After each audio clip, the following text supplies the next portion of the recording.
So, another 0-0 draw, Leeds 0, Chelsea 0 at Elland Road. Another really frustrating game, even probably more frustrating than the game against United 2 weeks ago. And that's saying something because that was really frustrating. I mean, I think we should have won that game, but at the end of the day, we cannot finish our dinner. We cannot score. We have barely any spark, anything in the final third at this moment in time. And yes, I know I'm not going to complain too much because it'd be really hypocritical of me to complain because we've done so well under Thomas Tuchel so far, especially defensively. We've ground out results when we need to against Liverpool, Atletico Madrid, Everton last weekend, Tottenham as well. It's so frustrating not being able to see your team score enough goals, and to be honest, I don't think we've actually scored more than 2 goals in a game under Thomas Tuchel's reign. I actually don't think we have, off the top of my head, and to be honest, we have barely done that this season. I'm not even going to lie, we've been so poor offensively, which says a lot considering how much money our attacking players are worth. We have Pulisic, Ziyech, Mount, Havertz, Werner, Abraham, Giroud, and we can't even score any goals against Leeds, who, defensively this season have been absolutely diabolical at times. Yeah, I don't even know where to go in this video, but basically I'm going to try and analyse this game as best I can, so yeah, let's just get straight into this now. Starting off with the lineup, and a bit of a surprise in the lineup as we saw 6 changes. I mean, Thomas Tuchel, as we can see, a bit like Claudio Ranieri back in the day, is a bit of a tinkerman. He makes a lot of changes. He made 6 changes to the starting team in today's game. Christian Pulisic coming back into the team, which was obviously very positive. And yeah, we did think that it was going to be a 4-2-3-1 with that in mind, but Pulisic actually did play at right wing back, and to be honest, didn't really get involved in the game as much as he probably should have. I think he's way better coming off the left wing when he can cut inside and beat players. I don't think the right wing back position suits him whatsoever, and I definitely don't think he had a good game whatsoever. Didn't get involved enough, as I said. And yeah, overall, in terms of our performance, I mean, over the first half and the second half, I mean, it was the same for the whole of the game. I actually want to see how much possession we had because I think it was absolutely ridiculous. We dominated in terms of possession. In the first half, we had 60%. In the second half, we had 65%, which averages out at 62% to 38% for Leeds in the overall game. 15 attempts on goal to 7, 8 on target to 4, and to be honest, it does actually say a lot because I actually think Leeds probably deserve to win the game more because even though we had probably double the chances Leeds actually had, they probably created the better chances, and if it wasn't for, a really good save from Edouard Mendy around 50-55 minutes into the game from Rafinha, who, did really well to swivel past, I think it was Christensen, and Mendy, who'd already committed to the dive, kind of put out his arm, palmed it away, a really good save, and that probably, we could have walked away with 0 points, let alone 1, if it wasn't for Edouard Mendy, and to be honest, I think it says a lot that our man of the match, in my personal opinion anyway, was Antonio Rudiger. I think he defended really well for the majority of the 90 minutes, and to be honest, our defence as a whole, I'm not going to complain about that because we've been so solid defensively since Thomas Tuchel came in, and that's one of the main things that we've been deficient in recent years. But yeah, so frustrating because I think it's a clear pattern this season, and I think we'll be good enough to get top 4 because, as I said at the start of this video, we are grinding out results against Liverpool, Everton, the Spurs, those kind of teams, but at the end of the day, we're nowhere near, title contention for next season unless we get a goal getter, because this season so far, as we've seen, we're going to see a lot more goalless draws. We're going to see a lot more 1-0 wins, 1-0 losses, etc. because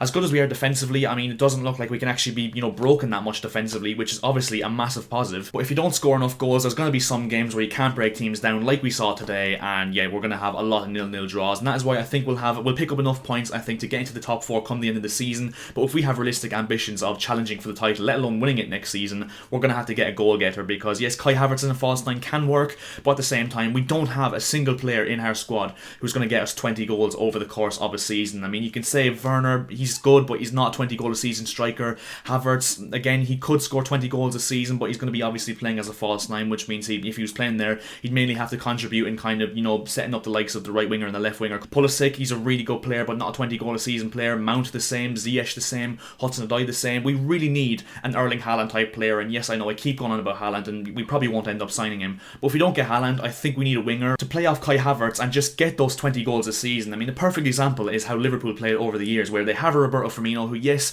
won't, contribute to 20 goals a season, but he will set up the likes of Salah and Mane, who will get 20 goals a season, and that's the main reason why Liverpool have been so good going forward. Maybe not at the moment, but in recent years, you know what I mean, they've been so good going forward because they have a 20 goal a season player, if not 2, in Salah and Mane, and that is exactly what we need because none of our players in this current squad can score more than 20 goals in a Premier League season, if I'm honest. And yeah, in terms of our overall performance, again, I mean, it was another one of those, and to be honest, I think I should just clip this clip and just put it into every single video from now on because it doesn't make much of a difference, because we're going to see a lot more games like this where we dominate possession for the whole 90 minutes, just, create a few chances here and there, but not many clear-cut chances, and just cannot put the ball into the back of the net. It's been an absolute regular occurrence for us this season. It's been really frustrating, and today was the most frustrating game probably this season, if I'm being perfectly honest, because we couldn't score. We didn't even look like we were going to score, and yeah, against the Leeds team, who, as I said, have their deficiencies and have their weaknesses in defence, as good as they are going forward, and we did, null them quite good in the overall game in terms of Leeds' attack and the attacking threat they do possess with Rafinha, Bamford, even though he came off, Rodrigo, Harrison, those kind of players. But at the end of the day, there's no real point in celebrating a 0-0 draw away from home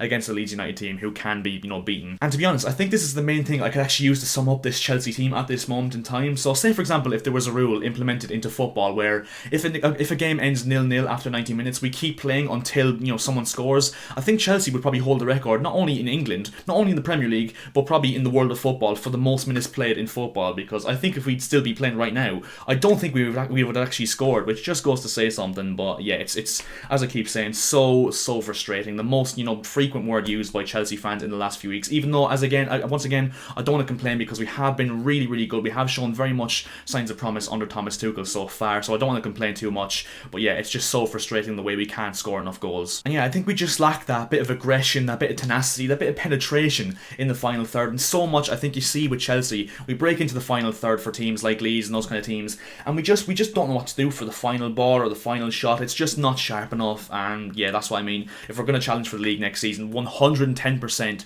we have to get a goal getter. That is the main thing. I mean, whatever about signing a defender, we have been linked with defenders like Jose Jimenez and those kind of players in recent weeks, which I'm all for, by the way, but we don't need a defender at this moment in time. If we want to challenge for the major honours once again, we need to get a 20-goal a season player. It just has to happen. It is a necessity at this moment in time for us, even with the attacking talent we do possess. And yeah, in terms of the standout performance for us, I mean, as I said, I thought Antonio Rudiger was our man of the match. He's been absolutely unbelievable since Thomas Tuchel has taken over. Andreas Christensen once again had a very solid match. I think N'Golo Kante once again bossed the midfield. I think Edouard Mendy, as I said, made one or two really good saves that kept us in the game and probably actually held us on for a point in this game.